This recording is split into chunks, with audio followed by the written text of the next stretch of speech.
ബിസ്മില്ലാഹിർ റഹ്മാനിർ റഹീം. അൽഹംദുലില്ലാഹി റബ്ബിൽ ആലമീൻ. വസ്സലാത്തു വസ്സലാമു അലാ റസൂലിഹിൽ അമീൻ വഅലാ ആലിഹി വഅസ്ഹാബിഹി അജ്മഈൻ. ഇൻ ഉരീദു ഇല്ലൽ ഇസ്ലാഹ മസ്തതഅതു വമാ തൗഫീഖി ഇല്ലാ ബില്ലാഹ് അലൈഹി തവക്കൽതു വഇലൈഹി ഉനീബ്. അഊദു ബില്ലാഹി മിനശ് ശൈത്വാനിർ റജീം. ഖദ് കാന ലക്കും ആയത്തുൻ ഫീ ഫിഅതൈനി ഇൽതഖതാ ഫിഅത്തുൻ തുഖാതിലു ഫീ സബീലില്ലാഹി വ ഉഖറാ കാഫിറ യറൗനഹും മിസ്ലൈഹിം റഅയൽ ഐൻ അല്ലാഹു യുഅയ്യിദു ബിനസ്രിഹി മൻ യശാ ഇന്ന ഫീ ദാലിക ലഇബ്റതൻ ലിഉലിൽ അബ്സാർ.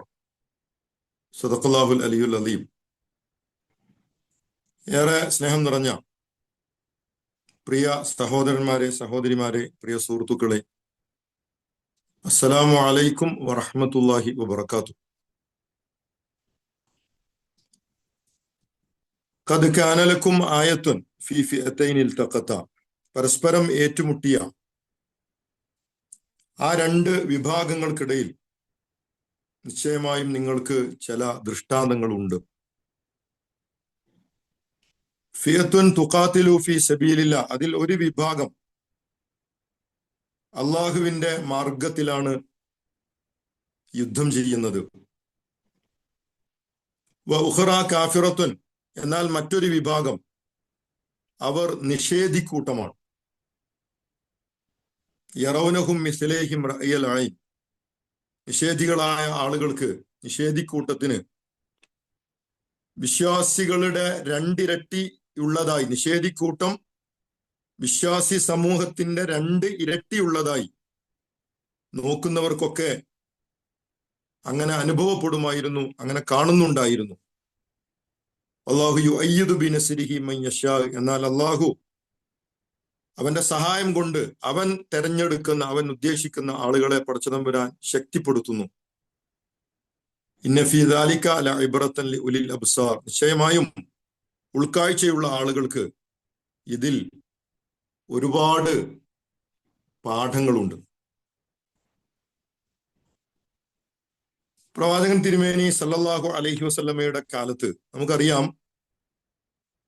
ഒരുപാട് യുദ്ധങ്ങൾ അള്ളാഹുവിന്റെ റസൂലിന്റെ കാലഘട്ടത്തിൽ പ്രവാചകൻ സല്ലല്ലാഹു അലൈഹി വസല്ലമ തന്നെ നേതൃത്വം നൽകിയ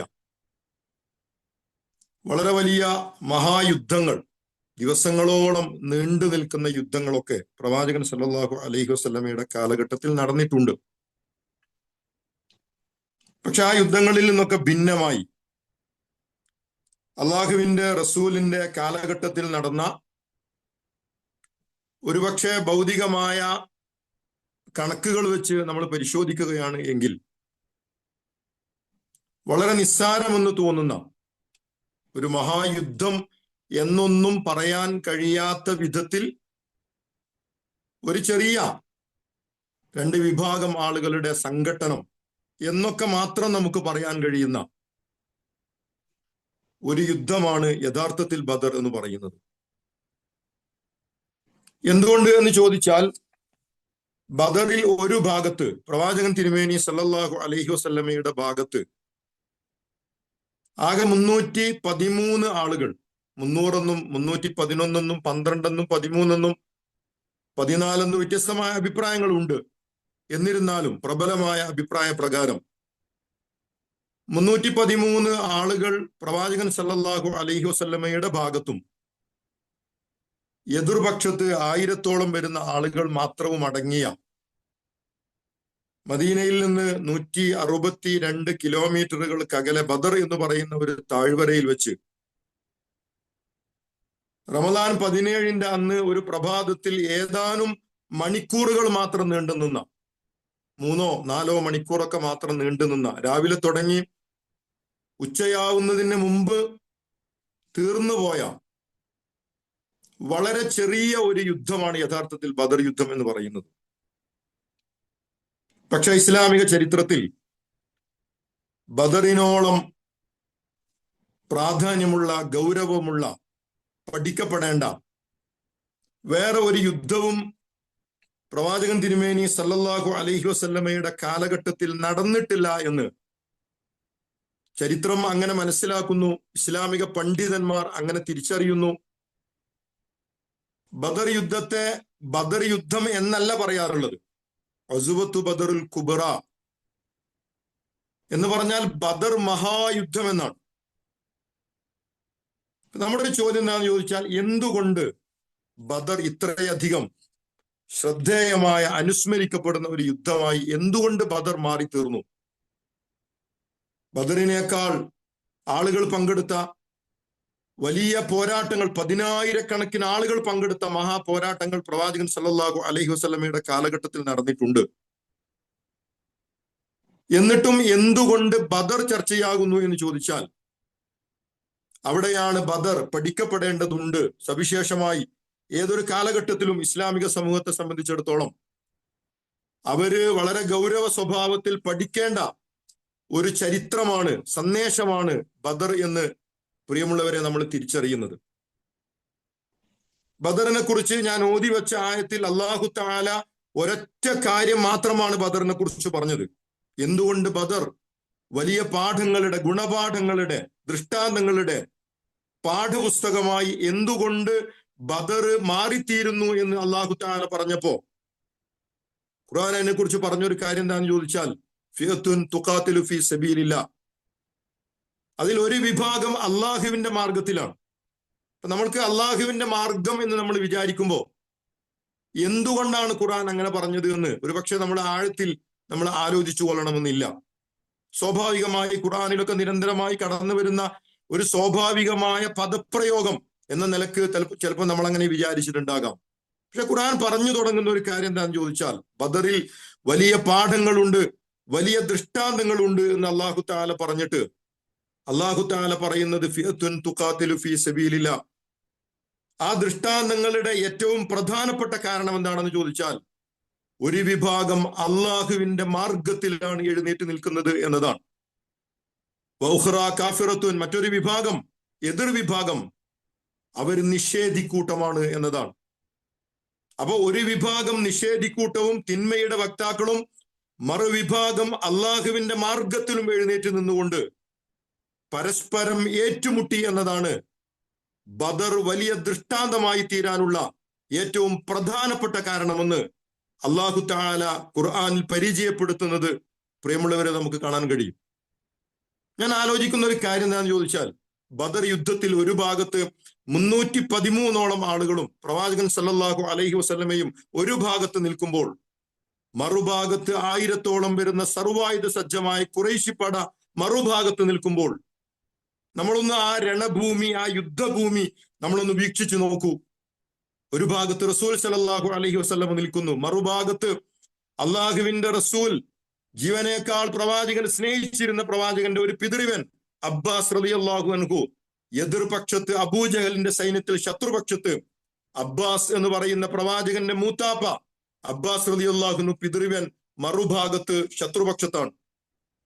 ഒരു ഭാഗത്ത് റസൂൽ തിരുമേനി സല്ലല്ലാഹു അലൈഹി വസല്ലം നിൽക്കുമ്പോൾ, മറുഭാഗത്ത് പ്രവാചകൻ സല്ലല്ലാഹു അലൈഹി വസല്ലമയുടെ മകൾ സൈനബിന്റെ ഭർത്താവ് അബുൽ ആസ് എന്ന് പറയുന്ന പ്രവാചകന്റെ മരുമകൻ ആയുധമേന്തി എതിർപക്ഷത്താണുള്ളത്. ഒരു ഭാഗത്ത് റസൂൽ നിൽക്കുന്നു, മറുഭാഗത്ത് മകളുടെ ഭർത്താവ് നിൽക്കുന്നു. ഒരു ഭാഗത്ത് പ്രവാചകൻ നിൽക്കുന്നു, മറുഭാഗത്ത് പ്രവാചകന്റെ പിതൃവൻ നിൽക്കുന്നു. അബൂബക്കർ സിദ്ദീഖ് റളിയല്ലാഹു അൻഹു ഇസ്ലാമിക സൈന്യത്തിൽ പ്രവാചകന്റെ വലങ്കൈയായി അള്ളാഹുവിന്റെ റസൂലിന്റെ കൂടെ നിൽക്കുന്നു. എന്നാൽ മറുഭാഗത്ത് അബൂബക്കറിന്റെ മകൻ അബ്ദുറഹ്മാൻ ഇബ്നു അബീ ബക്കർ സിദ്ദീഖ്, അബ്ദുറഹ്മാൻ എന്ന് പറയുന്ന സിദ്ദീഖുൽ അക്ബറിന്റെ മകൻ മറുഭാഗത്ത് നിൽക്കുന്നു. റസൂൽ സല്ലല്ലാഹു അലൈഹി വസല്ലമയുടെ ഭാഗത്ത് ഇസ്ലാമിന്റെ എല്ലാമായി ഉമർ ഇബ്നുൽ ഖത്താബ് റളിയല്ലാഹു അൻഹു നിൽക്കുന്നു. എന്നാൽ ഇസ്ലാമിന്റെ എതിർഭാഗത്ത് ഉമറിന്റെ അമ്മാവനായ ആസ് ഇബ്നു ഹിഷാം എന്ന് പറയുന്ന ഉമറിന്റെ അമ്മാവൻ മറുഭാഗത്ത് നിൽക്കുന്നു. മിസ്അബ് ഇബ്നു ഉമൈർ റളിയല്ലാഹു അൻഹു ഒരു ഭാഗത്ത് നിൽക്കുന്നു, മിസ്അബ് റളിയല്ലാഹുവിന്റെ സഹോദരൻ മറുഭാഗത്ത് നിൽക്കുന്നു. ബദർ യുദ്ധത്തിന്റെ ഏറ്റവും വലിയ സവിശേഷതകളിൽ ഒന്ന് എന്ന് പറയുന്നത്, മുഹാജിറുകൾ ആയുധമെടുത്തത്, അള്ളാഹുവിന്റെ റസൂലും സഹാബാക്കളും ആയുധമെടുത്തത് അവരുടെ തന്നെ പിതൃവന്മാർക്കെതിരിലും, അവരുടെ തന്നെ ബന്ധുക്കൾക്കെതിരിലും, അവരുടെ തന്നെ മക്കൾക്കെതിരിലും, അവരുടെ തന്നെ അമ്മാവന്മാർക്കെതിരിലും, അവരുടെ തന്നെ ചങ്ങാതിമാർക്കുമെതിരിലുമാണ് ബദർ യുദ്ധത്തിൽ പ്രവാചകൻ തിരുമേനി സല്ലല്ലാഹു അലൈഹി വസല്ലമയും അനുചരന്മാരും ആയുധമെടുത്തത് എന്നതാണ് ബദറിന്റെ ഏറ്റവും പ്രധാനപ്പെട്ട ഒന്നാമത്തെ സവിശേഷത എന്ന് പറയുന്നത്. അതുകൊണ്ടാണ് ഖുർആൻ പറഞ്ഞത് അവിടെ കുടുംബപരമായ മാനദണ്ഡങ്ങളൊന്നും അവരുടെ മുന്നിൽ ഉണ്ടായിരുന്നില്ല. ബദരീങ്ങളുടെ മുന്നിൽ അവര് അള്ളാഹുവിന്റെ മാർഗത്തിലാണ് എന്നത് മാത്രമേ ഉണ്ടായിരുന്നുള്ളൂ. മറുഭാഗത്ത് ആരാവട്ടെ, പിതൃവനാവട്ടെ, മകനാവട്ടെ, സഹോദരനാവട്ടെ, അമ്മാവനാവട്ടെ, ആരാവട്ടെ, അവര് അള്ളാഹുവിന്റെ ദീനിന്റെ നിഷേധികൾ എന്ന ഒരൊറ്റ പരിഗണനയല്ലാതെ വേറെ ഒന്നും അവരുടെ മുമ്പിൽ ഉണ്ടായിരുന്നില്ല എന്നതാണ്. നമുക്കറിയാലോ, ബദർ യുദ്ധം കഴിഞ്ഞ് 70 ആളുകളെ അറസ്റ്റ് ചെയ്ത് ബന്ദികളാക്കി റസൂൽ തിരുമേനി സല്ലല്ലാഹു അലൈഹി വസല്ലമയും സഹാബത്തും മദീനയിലേക്ക് കൊണ്ടുവരികയുണ്ടായി. ഈ ബന്ദികളെ എന്താണ് ചെയ്യേണ്ടത് എന്ന ഒരു ചോദ്യം വരുന്നുണ്ട്. റസൂൽ കൂടിയാലോചിക്കുന്നുണ്ട് സഹാബാക്കളുമായിട്ട്. ആ ഒരു ഘട്ടത്തിൽ മഹാനായ ഉമറുൽ ഫാറൂഖ് റളിയല്ലാഹു അൻഹു പറഞ്ഞ വളരെ നിർണായകമായ അഭിപ്രായം എന്റെ പ്രിയപ്പെട്ടവരെ നമ്മൾ കേട്ടിട്ടുണ്ടാവും. ഉമർ പറഞ്ഞത് എന്താണ്? ഉമർ പറഞ്ഞത്, പ്രവാചകരെ, ഇസ്ലാമിനെതിരിൽ ആയുധമെടുത്ത, ഇസ്ലാമിനെതിരിൽ യുദ്ധം ചെയ്ത, നമ്മുടെ ജന്മനാട്ടിൽ നിന്ന് നാട് കടത്തിയ അള്ളാഹുവിന്റെ ദീനിന്റെ ശത്രുക്കളാണവർ. അവരെ നമുക്ക് കിട്ടിയ ഒന്നാമത്തെ സന്ദർഭത്തിൽ വേറെ ഒരു പരിഗണനയും മുന്നിൽ വെക്കാതെ പ്രവാചകരെ അവരെ വധിച്ചു കളയേണ്ടതുണ്ട് എന്ന് മഹാനായ ഉമറുൽ ഫാറൂഖ് റളിയല്ലാഹു അൻഹു അഭിപ്രായം രേഖപ്പെടുത്തുന്നുണ്ട്. അത് മാത്രമല്ല ഉമർ പറഞ്ഞത്. ഉമർ റളിയല്ലാഹു പറഞ്ഞ മറ്റൊരു കാര്യം വളരെ ശ്രദ്ധേയമാണ്. ഉമർ റളിയല്ലാഹു പറഞ്ഞ രണ്ടാമത്തെ ഒരു കാര്യം എന്താണെന്ന് ചോദിച്ചാൽ, ഓരോ കുടുംബത്തിൽ നിന്നും ആരാണോ അള്ളാഹുവിന്റെ ദീനിനെതിരിൽ കടന്നു വന്നിട്ടുള്ളത്, അതേ കുടുംബത്തിലെ ബന്ധികളെ അതാത് കുടുംബങ്ങൾ വധിക്കട്ടെ എന്ന് മഹാനായ ഉമറുൽ ഫാറൂഖ് റളിയല്ലാഹു അൻഹു പറഞ്ഞതായിട്ട് കാണാൻ പറ്റും. എന്റെ കുടുംബത്തിൽ നിന്ന് ഇസ്ലാമിനെതിരിൽ, പ്രവാചകനെതിരിൽ, അള്ളാഹുവിനെതിരിൽ ആരാണോ എന്റെ കുടുംബത്തിൽ നിന്ന് വന്നിട്ടുള്ളത്, ആ കുടുംബത്തിൽപ്പെട്ട ആളെ ഞാൻ വധിക്കേണ്ടതുണ്ട് എന്നാണ്. പ്രവാചകരെ, താങ്കളുടെ കുടുംബത്തിൽ നിന്ന് അള്ളാഹുവിന്റെ ദീനിനെതിരിൽ ആയുധമെടുത്തവരുണ്ടെങ്കിൽ അവരെ താങ്കളാണ് വധിക്കേണ്ടത് എന്ന് പറയാൻ എന്റെ പ്രിയപ്പെട്ടവരെ ഉമറുൽ ഫാറൂഖ് റളിയല്ലാഹു അൻഹുവിനല്ലാതെ മറ്റാർക്കാണ് കഴിയുക എന്ന് ആലോചിച്ചു നോക്കൂ നിങ്ങൾ. ആ തീരുമാനമെങ്ങാനും നടപ്പിലാക്കപ്പെട്ടിരുന്നുവെങ്കിൽ റസൂൽ സല്ലല്ലാഹു അലൈഹി വസല്ലം പിതൃവൻ അബ്ബാസിനെ പ്രവാചകൻ വധിക്കേണ്ടി വരുമായിരുന്നു. നബിയുടെ മകളുടെ ഭർത്താവ് അബുൽ ആസിനെ അള്ളാഹുവിന്റെ റസൂൽ വധിക്കേണ്ടി വരുമായിരുന്നു. ബദർ യുദ്ധത്തിൽ ഉമറിന്റെ അമ്മാവൻ ആസിബിനു ഹിഷാം വധിക്കപ്പെട്ടു. ആസിബിനു ഹിഷാം എന്ന് പറയുന്ന ഉമറിന്റെ അമ്മാവൻ ബദറിൽ വധിക്കപ്പെട്ടപ്പോ അള്ളാഹുവിന്റെ റസൂലിന് വലിയ മനപ്രയാസം ഉണ്ടാക്കി. കാരണം അദ്ദേഹം ശത്രുക്കളുടെ കൂടെയാണ്. ആസിബിനു ഹിഷാം, ശത്രുവായ ആസിബിനു ഹിഷാം ബദറിൽ വധിക്കപ്പെട്ട് കിടക്കുന്നത് മഹാനായ പ്രവാചകൻ തിരുമേനി സല്ലല്ലാഹു അലൈഹി വസല്ലം കണ്ടപ്പോ നബിക്ക് അത് വലിയ മനപ്രയാസം ഉണ്ടായി. മനപ്രയാസം ഉണ്ടാവാനുള്ള കാരണം എന്താണെന്ന് ചോദിച്ചാൽ, ഇത് ഉമർ അറിഞ്ഞാൽ ഉമറിന് പ്രയാസം സൃഷ്ടിക്കുമല്ലോ എന്ന് റസൂൽ തിരുമേനി സല്ലല്ലാഹു അലൈഹി വസല്ലം ഭയപ്പെട്ടു എന്നതാണ്. ഉമറിന് സഹിക്കാൻ കഴിയില്ല. ഇത് നിങ്ങൾ മനസ്സിലാവണമെങ്കിൽ ഈ ഗോത്രപക്ഷപാതിത്വം, കുടുംബപരമായ സ്നേഹം അതിന്റെ മൂർധന്യത്തിൽ നിൽക്കുന്ന, മറ്റെന്തിനേക്കാളും അധികം തന്റെ പിതാവിനും തന്റെ പുത്രനും തന്റെ ഭാര്യയ്ക്കും തന്റെ കുടുംബത്തിനും തന്റെ ഗോത്രത്തിനും പരിഗണന കൽപ്പിക്കുന്ന ഗോത്രപക്ഷപാതിത്വം ഒരു സാമൂഹിക വ്യവസ്ഥയെ നിയന്ത്രിച്ചു കൊണ്ടിരിക്കുന്ന ഒരു കാലഘട്ടത്തിലാണ് ഈ സംഭവം നടക്കുന്നത് എന്നത് എന്റെ പ്രിയപ്പെട്ടവരെ നമ്മൾ മനസ്സിലാക്കേണ്ട വളരെ പ്രധാനപ്പെട്ട കാര്യമാണ്. അപ്പൊ ആസിബിൻ ഹിഷാം വധിക്കപ്പെട്ടു. ആരാണ് ആസിബിൻ ഹിഷാമിനെ വധിച്ചത് എന്ന് റസൂൽ സല്ലല്ലാഹു അലൈഹി വസല്ലം പരിഭവത്തോട് ചോദിച്ചു. കാരണം ഉമറിന്റെ അമ്മാവനാണ്. ആ ഒരു ഘട്ടത്തിലാണ് ചോര ഉറ്റി വീഴുന്ന വാൾത്തലപ്പ് ഉയർത്തി കാണിച്ചുകൊണ്ട് മഹാനായ ഉമറുൽ ഫാറൂഖ് റളിയല്ലാഹു അൻഹു പറഞ്ഞത്, എന്റെ പിതൃവൻ ആസിനെ റസൂലെ ഞാനാണ് വധിച്ചത് എന്ന് മഹാനായ ഉമറുൽ ഫാറൂഖ് റളിയല്ലാഹു അൻഹു പറഞ്ഞതായിട്ട് കാണാൻ പറ്റും. എന്തിനാ റസൂലെ നിങ്ങൾ പേടിക്കുന്നത്? എന്റെ പിതൃവൻ, എന്റെ അമ്മാവനായ ആസിബിനു ഹിഷാമിനെ മറ്റാരുമല്ല വധിച്ചത്, ഞാനാണ് വധിച്ചത്. ഇസ്ലാമിനെതിരിൽ എന്റെ അമ്മാവൻ നിലയുറപ്പിച്ചു കഴിഞ്ഞപ്പോൾ എന്റെ അമ്മാവനെ വധിക്കാൻ വേറെ ഒരാൾ വധിക്കാൻ പാടില്ല, ഞാൻ വധിക്കേണ്ടതുണ്ട് എന്ന് ഞാൻ തീരുമാനിക്കുകയായിരുന്നു. ബന്ദികളുടെ കൂട്ടത്തിൽ, ഈ 70 ആളുകളുടെ കൂട്ടത്തിൽ അബൂബക്കർ സിദ്ദീഖിന്റെ മകനെ കാണുന്നുണ്ട്, സിദ്ദീഖുൽ അക്ബർ. 70 ആളുകൾ ഇങ്ങനെ അബൂബക്കർ സിദ്ദീഖ് അവരെ കാണാൻ വേണ്ടി നടക്കുമ്പോ 70 ആളുകളുടെ കൂട്ടത്തിൽ ബന്ദിയാക്കപ്പെട്ട് ചങ്ങലക്കിടപ്പെട്ടിട്ട് അബ്ദുറഹ്മാൻ എന്ന് പറയുന്ന തന്റെ മകനെ കണ്ടു എന്നാണ്. ആ ഒരു ഘട്ടത്തില് അബ്ദുറഹ്മാൻ ഉപ്പാനോട് പറയുന്നുണ്ട്, ഉപ്പാ നിങ്ങളെ ഞാൻ, ചിരിച്ചുകൊണ്ട് അബ്ദുറഹ്മാൻ പറഞ്ഞു, ഉപ്പാ നിങ്ങളെ ഞാൻ രണഭൂമിയിൽ യുദ്ധമുന്നണിയിൽ നിങ്ങളെ ഞാൻ കണ്ടിട്ടുണ്ടായിരുന്നു. എന്നിട്ട് അബ്ദുറഹ്മാൻ പറഞ്ഞത്, പക്ഷെ നിങ്ങളുമായി നേർക്ക് നേരെ ഏറ്റുമുട്ടാൻ മനസ്സില്ലാത്തത് കൊണ്ട് ഞാൻ ബദർ രണഭൂമിയിൽ നിങ്ങളെ കാണുമ്പോഴെല്ലാം ഞാൻ മാറി നടക്കുകയായിരുന്നു എന്ന് അബ്ദുറഹ്മാൻ എന്ന് പറയുന്ന മകൻ അബൂബക്കർ സിദ്ദീഖ് റളിയല്ലാഹു അൻഹു പറയുന്നുണ്ട്, നിങ്ങളെ ഞാൻ കണ്ടിരുന്നു ഉപ്പ, പക്ഷെ ഞാൻ മാറി നടക്കുകയായിരുന്നു. ആ ഒരു ഘട്ടത്തിലാണ് അബൂബക്കർ സിദ്ദീഖ് പറഞ്ഞത്, എന്നാൽ പൊന്നുമോനെ, എന്റെ കാര്യം അങ്ങനെയൊന്നും ആയിരുന്നില്ല കേട്ടോ. ഞാൻ ആയുധമെടുത്തത് നിന്നെ വധിക്കാനായിരുന്നു. എന്റെ വാൾ തലപ്പിലെങ്ങാനും നിന്നെ ഞാൻ കണ്ടിരുന്നെങ്കിൽ നിന്നെ വധിക്കുന്ന കാര്യത്തിൽ രണ്ടാമതൊന്നും ഞാൻ ആലോചിക്കുമായിരുന്നില്ല എന്ന് മഹാനായ അബൂബക്കർ സിദ്ദീഖ് റളിയല്ലാഹു അൻഹു പറഞ്ഞതായിട്ട് എന്റെ പ്രിയപ്പെട്ടവര് ബദറിന്റെ ചരിത്രത്തിൽ നമ്മൾ വായിക്കുന്നുണ്ട്. ഞാനിത് പറഞ്ഞത് എന്തിനാന്ന് ചോദിച്ചാൽ, ബദർ യുദ്ധം എന്ന് പറയുന്നത് മറ്റൊരു മാനദണ്ഡവും അതിന്റെ മുന്നിൽ ഉണ്ടായിരുന്നില്ല എന്നുള്ളതാണ്. അള്ളാഹുവിന്റെ ദീനിന്റെ മാർഗത്തിൽ വേർതിരിഞ്ഞു നിൽക്കുകയും ആ ദീനിനെതിരിൽ മറുഭാഗത്ത് ഒരു ബന്ധങ്ങൾക്കും പരിഗണന കൊടുക്കാതെ കാഫിറത്തുൻ, ഖുർആൻ പറഞ്ഞതാണ്, ഒരു ഭാഗത്ത് നിഷേധിക്കൂട്ടം, മറുഭാഗത്ത് അള്ളാഹുവിന്റെ ദീനിന്റെ മാർഗത്തിൽ, ദൈവമാർഗത്തിൽ ഒരു വിഭാഗം ആളുകൾ. ഈ രണ്ട് കാര്യങ്ങളല്ലാതെ, നിഷേധിക്കൂട്ടവും വിശ്വാസികളുടെ സമൂഹവുമല്ലാതെ മറ്റൊരു പരിഗണനയുമില്ലാതെ ബദരീങ്ങൾ ആയുധമെടുത്തത് കൊണ്ടാണ് അവർ വിജയിക്കാൻ കാരണമായി തീർന്നത് എന്നത് ബദറിന്റെ ചരിത്രം പഠിച്ചാൽ പ്രിയമുള്ളവരെ നമുക്ക് മനസ്സിലാക്കാൻ കഴിയും. ബദരീങ്ങളുടെ ഏറ്റവും വലിയ സവിശേഷത എന്തായിരുന്നു എന്ന് ചോദിച്ചാൽ, അവർക്ക് ജീവിതം എന്ന് പറയുന്നത് വളരെ നിസ്സാരമായിട്ടാണ് അവർ കണ്ടത് എന്നാണ്. വിജയത്തെ മാത്രം മുന്നിൽ കാണുകയും അല്ലെങ്കിൽ അള്ളാഹുവിന്റെ മാർഗത്തിലുള്ള രക്തസാക്ഷ്യത്തെ കൊതിക്കുകയും മറ്റൊരു പരിഗണനയുമില്ലാതെ അള്ളാഹുവിന്റെ മാർഗത്തിൽ അടരാടാൻ തയ്യാറായി എന്നതാണ് ബദറിലെ വിജയത്തിന്റെ വളരെ പ്രധാനപ്പെട്ട മറ്റൊരു കാരണം എന്ന് പറയുന്നത്. നിങ്ങൾ ആലോചിച്ച് നോക്കൂ, ബദർ യുദ്ധത്തിന് റസൂൽ സല്ലല്ലാഹു അലൈഹി വസല്ലമയും സഹാബാക്കളും ഇങ്ങനെ തയ്യാറായി നിൽക്കുന്ന ഒരു ഘട്ടത്തില് ഒരു സഹാബിയുണ്ട്. ആ സഹാബിയുടെ പേര് ഉമൈർ ഇബ്നു അൽ ഹുമാം എന്നാണ്. നിങ്ങൾ ഇന്നും ബദർ സന്ദർശിക്കുന്ന ആളുകള് ബദറിൽ രക്തസാക്ഷികൾ മറമാടപ്പെട്ട് കിടക്കുന്ന ആ ഖബർസ്ഥാനിന്റെ സമീപത്തായിട്ട് ഒരു ഫലകം കാണും. ഈ ഫലകത്തിൽ ഒരു സഹാബിയുടെ പേര്, 14 ആളുകൾ, ബദറിൽ രക്തസാക്ഷികളായ ആ 14 ആളുകളിൽ ഒരാളാണ് മഹാനായ ഉമൈർ ഇബ്നുൽ ഹുമാം റളിയല്ലാഹു അൻഹു. 18 വയസ്സായിരുന്നു ഉമൈറിന്റെ പ്രായം എന്നാണ്. ഈ ഉമൈർ റളിയല്ലാഹു അൻഹു ബദർ യുദ്ധത്തിന് നബിയും സഹാബത്തും ഇങ്ങനെ തയ്യാറെടുക്കുമ്പോ, ആയുധങ്ങളൊക്കെ അണിഞ്ഞ് തയ്യാറെടുക്കുമ്പോ, ആ ഒരു ഘട്ടത്തിൽ ഉമൈർ ഇബ്നുൽ ഹുമാം റളിയല്ലാഹു അൻഹു, 18 വയസ്സുകാരനായ ഉമൈർ ഇബ്നുൽ ഹുമാം റളിയല്ലാഹു അൻഹു, അദ്ദേഹം ഈത്തപ്പഴച്ചീന്ന് ഇങ്ങനെ തിന്ന്, ആ പ്രഭാതത്തിൽ ഒരു ഈത്തപ്പഴമൊക്കെ വായിലിട്ട് ഇങ്ങനെ തിന്ന് രസിച്ചുകൊണ്ടിരിക്കുകയായിരുന്നു ഉമൈർ ഇബ്നുൽ ഹുമാം റളിയല്ലാഹു അൻഹു. അപ്പൊ ആ ഒരു ഘട്ടത്തിൽ റസൂൽ പറയുന്നുണ്ട്, നബി ബദർ യുദ്ധത്തിന് ആളുകളെ സജ്ജമാക്കുകയാണ്, യുദ്ധം നടക്കാനിരിക്കുകയാണ്. അപ്പൊ ഉമൈർ നബിയോട് ചോദിക്കുന്ന ഒരു ചോദ്യം, പ്രവാചകരെ, ഞാൻ ഈ രണഭൂമിയിൽ ഈ ശത്രുക്കൾക്കെതിരെ ഞാൻ എടുത്തു ചാടി അള്ളാഹുവിന്റെ മാർഗത്തിൽ ഞാൻ രക്തസാക്ഷിയായി കഴിഞ്ഞാൽ എന്താണ് റസൂലെ എനിക്ക് സംഭവിക്കുക എന്ന് വളരെ കൗതുകത്തോടുകൂടി ഉമൈർ ഇബ്നുൽ ഹുമാം പ്രവാചകൻ തിരുമേനി സല്ലല്ലാഹു അലൈഹി വസല്ലമയോട് ചോദിക്കുന്നുണ്ട്. ഞാൻ രണഭൂമിയിൽ, ഞാൻ ഈ ബദർ യുദ്ധത്തിൽ ഇറങ്ങി രക്തസാക്ഷിയായി കഴിഞ്ഞാൽ എന്താണ് സംഭവിക്കുക എന്ന് റസൂൽ തിരുമേനി സല്ലല്ലാഹു അലൈഹി വസല്ലമയോട് ചോദിക്കുകയാണ്.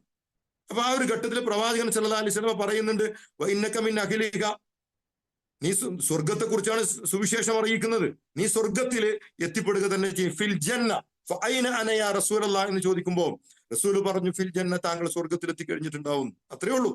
ഈ അപ്പൊ അദ്ദേഹം വീണ്ടും ചോദിക്കുന്നുണ്ട്, ഞാൻ ഈ രണഭൂമിയിൽ എടുത്തു ചാടി രക്തസാക്ഷിയായി തീർന്നാൽ ഞാൻ സ്വർഗത്തിലെത്തുവോ? എന്റെയും സ്വർഗത്തിന്റെയും ഇടയിൽ ഈ രക്തസാക്ഷ്യം മാത്രമാണോ തടസ്സമായി നിൽക്കുന്നത്? രണ്ടാമത്തെ ചോദ്യം. റസൂൽ സല്ലല്ലാഹു അലൈഹി വസല്ലം പറഞ്ഞു, ഞാൻ അത് മാത്രമേ തടസ്സമായിട്ടുള്ളൂ. അത് കേൾക്കെ ഉമൈർ ഇബ്നുൽ ഹുമാം എന്ന് പറയുന്ന ബദറിൽ രക്തസാക്ഷിയായി തീർന്ന 18 വയസ്സുകാരനായ ഈ സഹാബി ചെയ്തതെന്താന്ന് ചോദിച്ചാൽ, ഇമാം മുസ്ലിം, ഇമാം ബുഖാരിയും ഉദ്ധരിക്കുന്നു, ഉമൈർ ഇബ്നുൽ ഹുമാം തന്റെ കയ്യിൽ കടിച്ച് ചവച്ചുകൊണ്ടിരുന്ന ഈത്തപ്പഴത്തിന്റെ ചീന്ത് അദ്ദേഹം മണലിലേക്ക് വലിച്ചെറിയുന്നുണ്ട്. മണലിലേക്ക് വലിച്ചെറിഞ്ഞിട്ട് അദ്ദേഹം പ്രവാചകന്റെ സമീപത്ത് നിന്നുകൊണ്ട് അദ്ദേഹം ഇങ്ങനെ തുള്ളിച്ചാടുന്നുണ്ട്. അങ്ങനെ തുള്ളിച്ചാടിക്കൊണ്ട് അദ്ദേഹം പറഞ്ഞ വാക്കുകളുണ്ട്. ആ വാക്കുകൾ ഇതാണ്,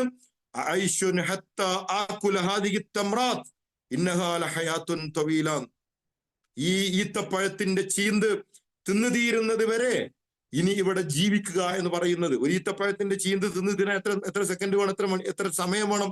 അദ്ദേഹം പറയുന്ന വാക്കതാണ്, ചരിത്ര പ്രസിദ്ധമാണ് ആ വാക്കുകൾ. ഈത്തപ്പഴത്തിന്റെ ചീന്ത് തിന്നു തീരുന്നത് വരെ എങ്ങാനും ഞാൻ ഇനി ഇവിടെ ജീവിക്കുക എന്ന് പറയുന്നത് ഇന്നഹാല ഹയാത്തുൻ തവീലാൻ, അത് എത്ര ദൈർഘ്യമേറിയ ജീവിതമാണ് എന്ന് മഹാനായ ഉമൈർ ഇബ്നുൽ ഹുമാം റളിയല്ലാഹു അൻഹു പറഞ്ഞതായിട്ട് കാണാൻ പറ്റും. എന്നിട്ട് ആ വാക്ക് പറഞ്ഞുകൊണ്ട്, ഒരു ഈത്തപ്പഴത്തിന് സ്വർഗം എന്നെ മാടി വിളിച്ചുകൊണ്ടിരിക്കുമ്പോൾ ഒരു ഈത്തപ്പഴത്തിന്റെ ചീന്ത് തിന്നു തീരുന്നത് വരെ എങ്ങാനും ഞാൻ ജീവിക്കുക എന്ന് പറയുന്നത് എത്ര വിരസമായ എത്ര ദൈർഘ്യമേറിയ ജീവിതമാണ്, എനിക്ക് ആ ജീവിതം അങ്ങനെ ജീവിക്കാൻ എനിക്ക് താല്പര്യമില്ല എന്ന് പറഞ്ഞ് ഈത്ത ചവച്ചുകൊണ്ടിരിക്കുന്ന ഈത്തപ്പഴ ചീന്ത് മണലിലേക്ക് വലിച്ചെറിഞ്ഞുകൊണ്ട് രണഭൂമിയിലേക്ക് തുള്ളിച്ചാടി ഓടിയിറങ്ങി രക്തസാക്ഷിയായ സഹാബിയാണ് എന്റെ പ്രിയപ്പെട്ടവരെ ഉമൈർ ബിൻ ഹുമാം എന്ന് പറയുന്ന 18 വയസ്സുകാരനായ സഹാബി. എന്ന് ആലോചിച്ച് നോക്കൂ നിങ്ങൾ. സ്വർഗം മാടി വിളിക്കുമ്പോ ഭൗതിക രസങ്ങൾ, ഈ ഭൗതിക ജീവിതത്തിന്റെ ഒരു രസങ്ങളിലും മതിമറന്ന് ജീവിക്കുന്നതിന് ഒരു അർത്ഥവുമില്ല എന്ന് പറഞ്ഞുകൊണ്ട് അള്ളാഹുവിന്റെ ദീനിന്റെ മാർഗത്തിൽ രക്തസാക്ഷിയായ സഹാബിയാണ് ഉമൈർ ബിൻ ഹുമാം എന്ന് പറയുന്ന പ്രസിദ്ധനായ സഹാബി. നിങ്ങൾ ബദറിലെ ആ ഒരു ഫലകത്തിൽ, ഇന്നും ബദറിൽ കാണുന്ന, എനിക്ക് തോന്നുന്നു ഉംറക്ക് വരുന്നവരും ഹജ്ജിന് വരുന്നവരൊക്കെ അത് കണ്ടിട്ടുണ്ടാവും. ആ ഫലകത്തിൽ ഏറ്റവും മുകളിൽ 14 ആളുകളിൽ ഏറ്റവും മുകളിൽ എഴുതി വെക്കപ്പെട്ട പേര് ആരുടേതാന്ന് ചോദിച്ചാൽ ഉമൈർ ബിൻ അബി വക്കാസ് എന്ന് പറയുന്ന ഒരു സഹാബിയുടേതാണ്. ശ്രദ്ധിച്ചിട്ടുണ്ടാവും എന്ന് ഞാൻ വിചാരിക്കുന്നു. 14 ആളുകൾ ആ ഫലകത്തിൽ ഇങ്ങനെ അവരുടെ പേര് എഴുതി വെക്കപ്പെട്ടിട്ടുണ്ട്. ആ 14 ആളുകളുടെ ഖബറുകളാണ് ആ ബദരീങ്ങൾ എന്ന് പറഞ്ഞുകൊണ്ട്, ബദറിലെ ശുഹദാ ബദർ എന്ന് പറഞ്ഞുകൊണ്ട് അവിടെ കിടക്കുന്നത്. ആ കിടക്കുന്നവരുടെ മൊത്തം പേര് ബദറിൽ ഇങ്ങനെ ഒരു വലിയ ഫലകത്തിൽ, ഒരു വെള്ള ഫലകത്തിൽ എഴുതി വെച്ചിട്ടുണ്ട്, മാർബിളിൽ കൊത്തിവെച്ചിട്ടുണ്ട്. അതിൽ ഒന്നാമത്തെ പേര് ആരുടേതാണെന്ന് ശ്രദ്ധിച്ചിട്ടുണ്ടോ? ഒന്നാമത്തെ പേര് ഉമൈർ ബിൻ അബി വക്കാസ് എന്ന് പറയുന്ന സഹാബിയുടേതാണ്. എന്താണ് ഉമൈർ ബിൻ അബി വക്കാസിന്റെ പ്രത്യേകത? സഅദ് ബിൻ അബി വക്കാസിനെ കുറിച്ച് കേട്ടിട്ടുണ്ടാവും. ഈ സഅദ് ബിൻ അബി വക്കാസിന്റെ ചെറിയ അനുജനാണ്, ഇളയ അനുജനാണ് ഉമൈർ ബിൻ അബി വക്കാസ് റളിയല്ലാഹു അൻഹു. ഇതിന്റെ പ്രത്യേകത എന്താണെന്നറിയോ? അദ്ദേഹത്തിന് 16 വയസ്സായിരുന്നു പ്രായം എന്നതാണ്. ബദറിൽ അള്ളാഹുവിന്റെ ദീനിന്റെ മാർഗത്തിൽ രക്തസാക്ഷികളായ മുഴുവൻ സഹാബാക്കളിലും ഏറ്റവും ചെറുപ്രായത്തിലുള്ള സഹാബി, അസ്ഗറു ഷഹീദിൻ ഫിൽ ഇസ്ലാം എന്ന പേരിലാണ് അദ്ദേഹം അറിയപ്പെടുന്നത്. ഇസ്ലാമിലെ ഏറ്റവും പ്രായം കൊണ്ട് ഏറ്റവും ചെറിയ സഹാബി എന്നറിയപ്പെടുന്ന വ്യക്തിയാണ് ഉമൈർ ബിൻ അബി വക്കാസ് റളിയല്ലാഹു അൻഹു. 16 വയസ്സായിരുന്നു പ്രായം. അദ്ദേഹം ഹിജ്റ പോകുമ്പോൾ അദ്ദേഹത്തിന്റെ പ്രായം 14 ആണ്. 14 വയസ്സ് പ്രായമിരിക്കെയാണ് അദ്ദേഹം മക്കയിൽ നിന്ന് മദീനയിലേക്ക് ഹിജ്റ പോയത്. ഹിജ്റ 2-ാം വർഷം ബദർ യുദ്ധത്തിന് പ്രവാചകൻ ആളുകളെ ക്ഷണിക്കുമ്പോൾ 16-കാരനായ ഉമൈർ ബിൻ അബി വക്കാസ് ആ സൈന്യത്തിൽ പങ്കുചേരുന്നുണ്ട്. എന്നിട്ട് അദ്ദേഹം ചെയ്തതെന്താണെന്നറിയോ? റസൂൽ ഇങ്ങനെ മദീനയിൽ അംബരിയ എന്ന് പറഞ്ഞിട്ട് ഒരു സ്ഥലമുണ്ട്, മദീനയിൽ തൊട്ടടുത്ത്, ഹറമിന്റെ തൊട്ടടുത്ത്. ഇന്നും ആ അംബരിയയിൽ വെച്ചിട്ടാണ് അള്ളാന്റെ റസൂൽ, അവിടെ ഒരു പള്ളിയൊക്കെ കാണാൻ പറ്റും, മസ്ജിദ് സുഖിയ എന്നൊക്കെ പറഞ്ഞുകൊണ്ട്. അള്ളാന്റെ റസൂൽ ആ പള്ളി നിൽക്കുന്നിടത്ത് വെച്ചിട്ടാണ് ബദറിലെ സൈന്യത്തെ പ്രവാചകൻ ക്രമീകരിച്ചത്. ബദറിലേക്ക് ആളുകളെ, ഈ 313ഓളം വരുന്ന ആളുകളെ റസൂൽ നിർണയിക്കുകയും ക്രമീകരിക്കുകയും പ്രായക്കുറവുള്ള ആളുകളെ പ്രവാചകൻ മടക്കി അയക്കുകയൊക്കെ ചെയ്തത് അവിടെ വെച്ചിട്ടാണ്. പക്ഷെ ഉമൈർ ബിൻ അബി വക്കാസ് എന്ത് ചെയ്തു എന്ന് ചോദിച്ചാൽ, അദ്ദേഹം നബിയുടെ മുന്നിൽ പെടാതെ അദ്ദേഹം മാറി നടന്നുകൊണ്ടിരുന്നു എന്നാണ്. അള്ളാന്റെ റസൂല് പരിശോധനയ്ക്ക് വരുമ്പോഴൊക്കെ ഈ ഉമൈർ ബിൻ അബി വക്കാസ് നബിയുടെ കണ്ണിൽ പെടാതെ സൈന്യത്തിന്റെ പിന്നിലേക്ക് അവിടെ ഇവിടെയൊക്കെ പോയി ഒളിച്ചുകൊണ്ടിരിക്കുന്നതാണ്. എന്തുകൊണ്ടാണ് ഒളിക്കാനുള്ള കാരണം എന്നറിയോ? കണ്ടാൽ, പ്രവാചകനെങ്ങാനും എന്നെ കണ്ടാൽ, എന്റെ ഈ ചെറുപ്രായം കാരണത്താൽ, ഞാനാണ് ഏറ്റവും ചെറുത്, എനിക്ക് 16 വയസ്സ് പ്രായമേ ഉള്ളൂ, എന്നെ 16 വയസ്സുള്ള എന്നെ പ്രവാചകൻ യുദ്ധമുന്നണിയിൽ നിന്ന് മടക്കി അയക്കുമോ എന്ന് ഭയപ്പെട്ടുകൊണ്ട് അദ്ദേഹം നബിയുടെ കണ്ണിൽപ്പെടാതെ അദ്ദേഹം മാറി നടന്നു എന്നാണ്. ഞാൻ അദ്ദേഹത്തിന്റെ സഹോദരൻ, മൂത്ത സഹോദരൻ സഅദ് ബിൻ അബി വക്കാസ് റളിയല്ലാഹു ചോദിക്കുന്നുണ്ട്, എന്താണ് മോനെ നീ ചെയ്യുന്നത്? എന്റെ പൊന്നു സഹോദര, എന്റെ പൊന്നനുജ, എന്താണ് നീ ഇങ്ങനെ സൈന്യത്തിന്റെ മുന്നിലേക്ക് വരാതെ നീ ഇങ്ങനെ മാറി ഒളിച്ച് പാത്തും പതുങ്ങിയും ഒക്കെ നബിയുടെ കണ്ണിൽപ്പെടാതെ നടക്കുന്നത് എന്തിനാണെന്ന് ചോദിക്കുന്നുണ്ട്. അദ്ദേഹം പറയുന്നുണ്ട്, നബിന്റെ കണ്ണിൽപ്പെട്ടാൽ നബി എന്നെ മടക്കി അയക്കാൻ സാധ്യതയുണ്ട്, എനിക്ക് അള്ളാഹുവിന്റെ ദീനിന്റെ മാർഗത്തിൽ രക്തസാക്ഷിയായി തീരേണ്ടതുണ്ട്, അതിനെ ഞാൻ പങ്കെടുക്കുന്നത്. അങ്ങനെ ബദറിൽ ഈ സഹാബി എത്തുന്നുണ്ട്, ഉമൈർ ബിൻ അബി വക്കാസ്. അള്ളാന്റെ റസൂൽ ബദറിൽ വെച്ച് വീണ്ടും സൈന്യത്തെ ഒന്നുകൂടെ ക്രമീകരിക്കുമ്പോൾ ഉമൈർ ബിൻ അബി വക്കാസ് പ്രവാചകന്റെ കണ്ണിൽ വരുന്നുണ്ട്, പ്രവാചകന്റെ കണ്ണിൽ പെടുന്നുണ്ട്. അള്ളാന്റെ റസൂൽ വലിയ അതിശയമായി. നബി സല്ലല്ലാഹു അലൈഹി വസല്ലം ചോദിച്ചു, ഉമൈർ, 16 വയസ്സ് മാത്രം പ്രായമുള്ള നീ എന്തിനാണ് നീ യുദ്ധത്തിന് വരുന്നത്? നീ മടങ്ങിപ്പോണ്ടതുണ്ട്, മദീനയിലേക്ക് മടങ്ങിപ്പോയിക്കോളൂ എന്ന് റസൂൽ സല്ലല്ലാഹു അലൈഹി വസല്ലം ബദറിൽ വെച്ച് ഉമൈർ ബിൻ അബി വക്കാസിനോട് പറഞ്ഞു എന്നാണ് ചരിത്രം പറയുന്നത്. എന്താണെന്നറിയോ? ആ വാക്ക് കേട്ട് ഉമൈർ കരയാൻ തുടങ്ങിയെന്നാണ്. അദ്ദേഹം എന്ത് ചെയ്തു എന്ന് ചോദിച്ചാൽ, തേങ്ങി വല്ലാതെ കരഞ്ഞുകൊണ്ടിരുന്നു അദ്ദേഹം. എന്നിട്ട് അദ്ദേഹം പറഞ്ഞു, പ്രവാചകരെ, എന്നെ മടക്കി അയക്കരുത് റസൂലെ, ഈ യുദ്ധത്തിൽ എനിക്ക് പങ്കെടുക്കേണ്ടതുണ്ട് പ്രവാചകരെ, ഞാനും രക്തസാക്ഷിയായി തീരാൻ കൊതിക്കുന്നുണ്ട് റസൂലെ എന്ന് പറഞ്ഞു ഉമൈർ ബിൻ അബി വക്കാസ് ബദറിലിരുന്ന് ഉമൈർ ബിൻ അബി വക്കാസ് തേങ്ങി കരഞ്ഞപ്പോ അള്ളാന്റെ റസൂൽ എന്ത് ചെയ്തു എന്ന് ചോദിച്ചാൽ, എന്നാ പിന്നെ യുദ്ധത്തിന് പങ്കെടുത്തോ എന്ന് പറഞ്ഞ് പ്രവാചകൻ അനുമതി കൊടുത്തത് കൊണ്ട് മാത്രം രണഭൂമിയിൽ ബദറിൽ പങ്കെടുക്കാൻ ഭാഗ്യം കിട്ടിയ സഹാബിയാണ് ഉമൈർ ബിൻ അബി വക്കാസ് റളിയല്ലാഹു അൻഹു. ആ യുദ്ധത്തിലാണ്, ഇസ്ലാമിന്റെ പ്രഥമ യുദ്ധത്തിൽ ചരിത്രം രചിച്ചുകൊണ്ട് ഉമൈർ ബിൻ അബി വക്കാസ് റളിയല്ലാഹു അൻഹു ബദർ രക്തസാക്ഷിയായി എന്നുള്ളതാണ് ചരിത്രം. ഇന്ന് ബദറിലെ ഫലകത്തിൽ ആ 14 ആളുകളിൽ ഒന്നാമനായി 16കാരൻ എങ്ങനെയാണ് കടന്നു വന്നത് എന്നത് എന്റെ പ്രിയപ്പെട്ടവരെ നമുക്ക് 1000 പാഠങ്ങൾ നൽകുന്ന വലിയ സന്ദേശമാണ്. ആ ഫലകത്തിലെ ഒന്നാമത്തെ പേര് ഉമർ ബിൻ അബി വക്കാസാണ്. ഈ 16കാരനാണ്. രണ്ടാമത്തെ പേര് ആരാന്ന് ചോദിച്ചാൽ ആഖിൽ ബിൻ ബുഖൈർ എന്ന് പറയുന്ന മറ്റൊരു സഹാബിയാണ്. ഞാൻ ആ സഹാബിയുടെ ചരിത്രം പറയുന്നില്ല. ആ സഹാബിയുടെ പ്രായം 34 വയസ്സാണ്. 34 വയസ്സുകാരനായ ആഖിൽ ബിൻ ബുഖൈർ രണ്ടാമത് വരുന്നു. മൂന്നാമത്തെ സഹാബി ആരാൻ ശ്രദ്ധിച്ചിട്ടുണ്ടോ നിങ്ങൾ? മൂന്നാമത്തെ സഹാബിയും ഉബൈദത്ത് ബിൻ ഹാരിസ് റളിയല്ലാഹു അൻഹു. ഉബൈദത്ത് ബിൻ ഹാരിസ് റളിയല്ലാഹുവിന്റെ പ്രായത്തിലാണെന്നറിയോ? ഉബൈദത്ത് ബിൻ ഹാരിസ് റളിയല്ലാഹുവിന് 63 വയസ്സ് പ്രായമാണ്. ഞാൻ ഈ ചരിത്രം, ഈ ഫലകമൊക്കെ ഇങ്ങനെ കാണുമ്പോൾ എത്രയോ തവണ നമ്മുടെ ഉംറക്കാരെയും നമ്മുടെ ഹാജിമാരെയൊക്കെ കൊണ്ടുപോയിട്ട് ഈ ഫലകം ഇങ്ങനെ കാണിച്ചു കൊടുക്കാറുണ്ട്. ഈ ഫലകം കാണുമ്പോൾ ഞാൻ ഈ പ്രായം പലപ്പോഴും എന്റെ മനസ്സിലേക്ക് കടന്നു വരാറുണ്ട്. 16കാരൻ എങ്ങനെയാണ് 63കാരന്റെ മുകളിൽ കയറിയത് എന്ന് നിങ്ങൾക്ക് അറിയണമെങ്കിൽ എന്റെ പ്രിയപ്പെട്ടവരെ, ഉമർ ബിൻ അബി വക്കാസ് ആരാണ് എന്ന് നമ്മൾ തിരിച്ചറിയണം എന്നതാണ്. 63 വയസ്സുള്ള ഉബൈദത്ത് ബിൻ ഹാരിസ് മൂന്നാമത് നിൽക്കുമ്പോ ഏറ്റവും മുകളിൽ ഉമർ ബിൻ അബി വക്കാസ് റളിയല്ലാഹു അൻഹു കടന്നു വരുന്നു. ഞാൻ പറയുന്നത് എന്താണെന്ന് ചോദിച്ചാൽ, ബദറിൽ സഹാബാക്കളുടെ പ്രവാചകന്റെ അനുചരന്മാരുടെ പോരാട്ട വീര്യം എന്ന് പറയുന്നത് സമാനതകളില്ലാത്തതാണ്. ബദറിലേക്ക് റസൂൽ മദീനയിൽ നിന്ന് ആളുകളെ ക്ഷണിക്കുമ്പോൾ, ഇനി വേറെ സംഭവം നിങ്ങൾ കേട്ടിട്ടുണ്ടാവും. അതും ഈ 14 ആളുകൾ രക്തസാക്ഷിയായ മറ്റൊരു സഹാബിയാണ് സഅദ് ബിൻ ഖൈസമ റളിയല്ലാഹു അൻഹു. അതും ഈ 14 ആളുകളിലുണ്ട്. നമ്മുടെ ബദറിൽ 14 ആളുകൾ എന്ന് പറയല്ലാതെ ഈ ആളുകളുടെ ചരിത്രം എന്താണെന്ന് മാത്രം നിങ്ങളൊന്ന് പരിശോധിച്ച് നോക്കി. ഈ 14 ആളുകൾ ആരായിരുന്നു എന്ന് അന്വേഷിച്ച് നോക്കൂ നിങ്ങൾ. അതിലൊരു സഹാബിയാണ് മഹാനായ സഅദ് ബിൻ ഖൈസമ റളിയല്ലാഹു അൻഹു. സഅദ് ബിൻ ഖൈസമ, ഈ സഹാബിന്റെ ചരിത്രം എന്താണെന്നറിയോ നിങ്ങൾക്ക്? അള്ളാന്റെ റസൂൽ ബദറിലേക്ക് ആളുകളെ ക്ഷണിച്ചപ്പോ റസൂൽ പറഞ്ഞൊരു വളരെ പ്രധാനപ്പെട്ട ഒരു കാര്യം എന്താണെന്ന് ചോദിച്ചാൽ, ആയുധങ്ങൾ കയ്യിലുള്ളവർ മാത്രം എന്റെ കൂടെ യുദ്ധത്തിന് പോരട്ടെ എന്നാണ്. അങ്ങനെ ഒരു നിബന്ധന ഉണ്ട് ബദറിന്. ആയുധങ്ങൾ തരാൻ എന്റെ കയ്യിൽ ഒന്നുമില്ല. ആയുധം, പടച്ചട്ടയും പടവാളും കയ്യിലുള്ള ആളുകൾ മാത്രം എന്റെ കൂടെ യുദ്ധത്തിന് വന്നാൽ മതി എന്ന് റസൂൽ തിരുമേനി സല്ലല്ലാഹു അലൈഹി വസല്ലം നിബന്ധന വെക്കുകയുണ്ടായി. ബദറിലേക്ക് പോയപ്പോൾ പടച്ചട്ടയും ആയുധവും സ്വന്തമായി കൈവശമുള്ളവർ മാത്രം യുദ്ധത്തിന് പോന്നുകൊള്ളുക, അല്ലാത്തവർ വീട്ടിലിരുന്നോളൂ എന്നാണ് പറഞ്ഞതിനർത്ഥം. ആ ഒരു ഘട്ടത്തില് ഈ സഅദ് ബിൻ ഖൈസമ എന്ന് പറയുന്ന സഹാബിയുണ്ട്. അദ്ദേഹത്തിന് ഒരു കിണർ ഇന്നും മദീനയിൽ ഉണ്ട് കേട്ടോ. ആ കിണറാണ് ബീർ ഖർസ് എന്ന് പറയുന്നത്. ആ കിണറിന്റെ അടുത്ത് ജീവിതകാലത്ത് പലപ്പോഴും റസൂൽ സല്ലല്ലാഹു അലൈഹി വസല്ലം പോയി ഇരിക്കാറുണ്ടായിരുന്നു. ഇന്നും ആ കിണറ്റിൽ വെള്ളമുണ്ട്. നബിക്ക് ഒരുപാട് ഇഷ്ടമായിരുന്നു ആ കിണർ.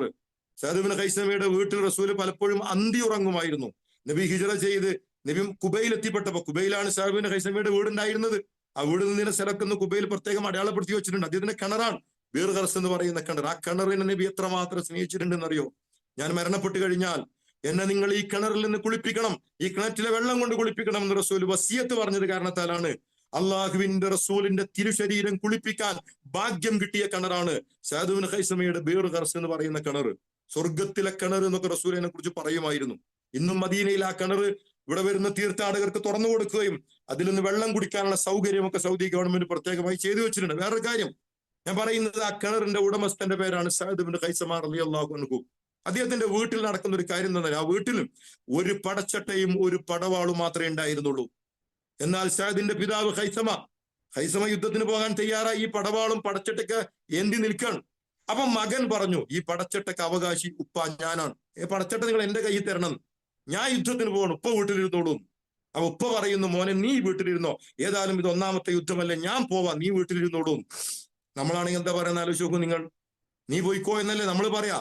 ഞാൻ വീട്ടിലിരിക്കാന്ന് പറയുന്നിടത്ത് ഞാൻ പോകാം, നീ വീട്ടിലിരുന്നോളൂ. ഇതൊരു കലഹമായി എന്നാണ്. ഇവര് പടച്ചട്ടക്ക് വേണ്ടി, പടവാളിന് വേണ്ടി വീട്ടിലിരുന്നു കൊണ്ട് ഉപ്പയും മകനും പിടിവലി കൂടാണ്. അങ്ങനെ നബിന്റെ മുന്നിൽ വിഷയമെത്തി. എന്ത് ചെയ്യണം, ആരെ പങ്കെടുപ്പിക്കണം? ആ ഒരു ഘട്ടത്തിൽ റസൂല് ഇവരാരും വിട്ടുവീഴ്ചക്ക് ഒരുക്കമല്ല എന്നറിഞ്ഞപ്പോ അള്ളാഹുവിന്റെ റസൂൽ പറഞ്ഞു, എന്നാൽ നമുക്കൊരു കാര്യം ചെയ്യാം, നമുക്ക് നറുക്കെടുപ്പ് നടത്താം. ഞാൻ നറുക്കിടാൻ പോവാണ്. ആ നറുക്ക് ആർക്കാണോ വേണ്ടത് അവർക്ക് പടച്ചട്ടയും പടവാളും കിട്ടും, അവരെന്റെ കൂടെ യുദ്ധത്തിന് പോരും എന്ന് റസൂൽ സല്ലല്ലാഹു അലൈഹി വസല്ലം പറഞ്ഞു എന്നാണ്. അങ്ങനെ നറുക്കെടുപ്പ് നടത്തി. നറുക്ക് വീണത് മകനാണ്. ഈ സഅദ് ബിൻ ഖൈസമ എന്ന് പറഞ്ഞ ബദറിലെ ഫലകത്തിൽ പേര് ചേർക്കപ്പെട്ട 14 ആളുകളിൽ ഒരാളായി ശുഹദാഉ ബദറിൽ ചരിത്രം തങ്കലിപികളിൽ എഴുതി രേഖപ്പെടുത്തിയ ഈ സഅദ് ബിൻ ഖൈസമക്ക് നറുക്ക് വീണു. മകന് നറുക്ക് വീണുന്നാണ്. ഉപ്പാക്കല്ല നറുക്ക് കിട്ടിയത്, മകനാ നറുക്ക് കിട്ടിയത്. അപ്പൊ മകന് വലിയ സന്തോഷമായി. ഈ പടവാൾ, പടച്ചട്ട ധരിച്ച് പടവാൾ കയ്യിലെടുത്ത് സഅദ് ബിൻ റളിയല്ലാഹു അൻഹു, സഅദ് ബിൻ ഖൈസമ തുള്ളി ചാടിക്കൊണ്ടിരിക്കുകയാണ്. അപ്പൊ അദ്ദേഹത്തിന്റെ മുന്നിൽ അദ്ദേഹത്തിന്റെ പിതാവ് വീണ്ടും വന്ന് കരയാണ്. പിതാവ് കരഞ്ഞിട്ട് സഅദ് ബിൻ ഖൈസമയോട് പറഞ്ഞ ചരിത്ര പ്രസിദ്ധമായ വാക്കുകളുണ്ട് പ്രിയപ്പെട്ടവരെ. ഉപ്പ പറഞ്ഞെന്താണെന്നറിയോ? ആസിർനിയ ബുനയ്യവാൻ അബൂ, എന്റെ പൊന്നുമോനെ നീ എനിക്ക് മുൻഗണന കൽപ്പിക്ക്. നറുക്ക് നിനക്കാണ് വീണത് എന്നൊക്കെ എനിക്കറിയാം. നിനക്ക് നറുക്ക് കിട്ടിയിട്ടുണ്ട് എന്നറിയാം. പടച്ചട്ട നിനക്കാണ് കിട്ടിയത് എന്നൊക്കെ അറിയാം. എന്നാലും വാന അബൂക്ക്, പൊന്നുമോനെ ഞാൻ നിന്റെ ഉപ്പയല്ലടാ. നിന്റെ ഉപ്പയല്ല ഞാൻ. ഉപ്പാനൊന്ന് പരിഗണിക്കണ്ടേ? ഞാൻ ഉപ്പയല്ലേ? ഉപ്പ എന്നുള്ള ഒരു പരിഗണന വെച്ചിട്ടെങ്കിലും എന്റെ പൊന്നുമോനെ നീ എനിക്ക് പരിഗണന തരൂ. നീ അത് അവസാനത്തെ ചോദ്യമാണ്. ഒന്നുകൂടെ ഒന്ന് യാചിച്ചു നോക്കുകയാണ്. നീ ഒന്ന് തരുമോ? ഞാൻ നിന്റെ പിതാവാണ് എന്ന ധാരണയിൽ അതൊന്ന് തരാൻ നീ ഒരുക്കമാണോ എന്ന് ചോദിക്കുന്നുണ്ട്. ആ ഒരു ഘട്ടത്തില് മഹാനായ സഅദ് ഇബ്നു ഖൈസമ റളിയല്ലാഹു അൻഹു ഉപ്പാക്ക് കൊടുത്ത മറുപടി ഉണ്ട്. ആ മറുപടി എന്താണെന്നറിയോ? അദ്ദേഹം പറഞ്ഞത്, യാ അബത്തി, എന്റെ പ്രിയപ്പെട്ട പിതാവേ, ഇന്നഹ അൽ ജന്ന, ഇത് സ്വർഗത്തിന്റെ പ്രശ്നമാണ്. നിങ്ങൾ എന്നോട് ചോദിക്കുന്നത് എന്റെ പടച്ചട്ടയും എന്റെ പടവാളും എന്നിൽ നിങ്ങൾ ആവശ്യപ്പെടുമ്പോ, നിങ്ങൾ പടച്ചട്ടയും പടവാളും ഒന്നുമല്ല നിങ്ങൾ എന്നോട് ചോദിക്കുന്നത്. യാ അബത്തി ഇന്നഹ അൽ ജന്ന, എന്റെ പ്രിയപ്പെട്ട ഉപ്പ, പൊന്നുപ്പ, ഇത് സ്വർഗത്തിന്റെ വിഷയമാണ് ഉപ്പ. വലൗകാന ശൈഉൻ ആഖർ, വേറെ വല്ലതുമാണ് ഉപ്പ നിങ്ങൾ എന്നോട് ചോദിച്ചിരുന്നത് എങ്കിൽ ലആസർതുക വല്ലാഹി, അല്ലാഹുവാണേ സത്യം, ഉപ്പ ഞാൻ നിങ്ങൾക്ക് അത് തരുമായിരുന്നു കേട്ടോ. ഇവിടെ പടച്ചട്ട തരാൻ എന്റെ പ്രിയ പിതാവേ ഒരു നിർവാഹവുമില്ല. ഇത് സ്വർഗത്തിന്റെ പ്രശ്നമാണ്. ഇവിടെ ഇത് തരാൻ ഒരു നിർവാഹമില്ല. വേറെ വല്ലതും നിങ്ങൾ എന്നോട് ചോദിച്ചോളൂ ഉപ്പ, എന്തും പടച്ചവനാണ് സത്യം, ഞാൻ നിങ്ങൾക്ക് തരാം. പടച്ചട്ടയും പടവാളും മാത്രം എന്നോട് ചോദിക്കരുത്, ഇത് സ്വർഗത്തിന്റെ പ്രശ്നമാണ്. എന്ന് ആലോചിച്ച് നോക്കൂ നിങ്ങൾ അവരുടെ ഒരു മാനസിക ഒരു അവസ്ഥ എന്ന് പറയുന്നത്. അങ്ങനെ മഹാനായ സഅദ് ഇബ്നു ഖൈസമ റളിയല്ലാഹു അൻഹു ആ പടച്ചട്ടയുമേന്തി പടവാളുമേന്തി അദ്ദേഹം ബദർ രണഭൂമിയിലേക്ക് പ്രവാചകന്റെ കൂടെ പോയി. അതിന്റെ ഒരു മാനസികാവസ്ഥ ചിന്തിച്ചു നോക്കൂ. അങ്ങനെ അദ്ദേഹം ബദറിൽ പങ്കെടുത്തു. റമദാൻ 17 പ്രഭാതത്തിൽ നടന്ന ചരിത്ര പ്രസിദ്ധമായ ബദർ യുദ്ധത്തിൽ അദ്ദേഹം പങ്കെടുക്കുകയും ഇസ്ലാമിന്റെ പേരിൽ അദ്ദേഹം രക്തസാക്ഷിയായി തീരുകയും ചെയ്തു എന്നതാണ് ചരിത്രം. ഇത് അവസാനിക്കുന്നില്ല, ഇത് പിന്നെയും തുടരുന്നുണ്ട്. പിന്നെ ഒരു കൊല്ലം കഴിഞ്ഞ് ഉഹുദ് യുദ്ധം നടക്കുന്നുണ്ട്. ഉഹുദ് യുദ്ധത്തിന് റസൂൽ പിന്നെ ഹിജ്റ 3-ാം വർഷം ശവ്വാൽ 6-ാം തീയതി വെള്ളിയാഴ്ച പ്രവാചകൻ ഉഹുദിലേക്ക് ആളുകളെ ക്ഷണിച്ചുകൊണ്ടിരിക്കുകയാണ്. അങ്ങനെ ഉഹുദിലേക്ക് ആളുകളെ ക്ഷണിച്ചുകൊണ്ടിരിക്കുമ്പോ അപ്പോഴും ഈ ഖൈസമാർ, അപ്പൊ ഉപ്പ ബാക്കിയാണ്, ഉപ്പുണ്ടല്ലോ അവിടെ, മകനാണ് രക്തസാക്ഷിയായിരിക്കുന്നത്. ഉപ്പ പുത്ര വേർപാടിൽ, മകന്റെ വേർപാടിൽ മനംനൊന്ത് ഒരു കൊല്ലം കഴിച്ചു കൂട്ടിയിരിക്കുന്നു. അങ്ങനെ ഉഹുദിലേക്ക് റസൂല് 1000-ഓളം പടയാളികളുമായി പ്രവാചകൻ ഉഹുദിലേക്ക് നീങ്ങുമ്പോ ഈ ഖൈസമ റളിയല്ലാഹു അൻഹുവിന്റെ മുന്നിൽ വരുന്നത്, അപ്പോഴേക്ക് അദ്ദേഹത്തിന് പ്രായ കൂടുതൽ കാരണം അദ്ദേഹം അവശനായി പോയിരിക്കുന്നു. പുരികക്കൊടികൾ പോലും നരച്ച് തൂങ്ങി, ശരീരമൊക്കെ ചെറിയ രീതിയിൽ ചുക്കിച്ചുളിഞ്ഞ്, പുത്രവിരഹത്താൽ സങ്കടപ്പെട്ട് അങ്ങനെ കഴിഞ്ഞത് കാരണത്താൽ ഒരു കൊല്ലം കൊണ്ട് അദ്ദേഹത്തിന് യുദ്ധത്തിൽ പങ്കെടുക്കാത്ത പ്രായവും ആവശ്യതയൊക്കെ വന്നു ചേർന്നിരിക്കുന്നു. അങ്ങനെ റസൂൽ സല്ലല്ലാഹു അലൈഹി വസല്ലം എന്ത് ചെയ്തു? 1000-ഓളം ആളുകളെ പ്രവാചകൻ സംഘടിപ്പിച്ചപ്പോ ഈ ഖൈസമ എന്ന് പറയുന്ന ഈ പിതാവിനെ അള്ളാഹുവിന്റെ റസൂല് സൈന്യത്തിൽ നിന്ന് പ്രവാചകൻ മാറ്റി നിർത്തുകയുണ്ടായി. നിങ്ങൾക്ക് യുദ്ധം ചെയ്യാൻ കഴിയില്ല, നിങ്ങൾക്ക് പ്രായം കുറെ ആയിട്ട് നിങ്ങൾ മാറി നിൽക്കണം. ഉഹുദിന്റെ ചരിത്രമാണ്.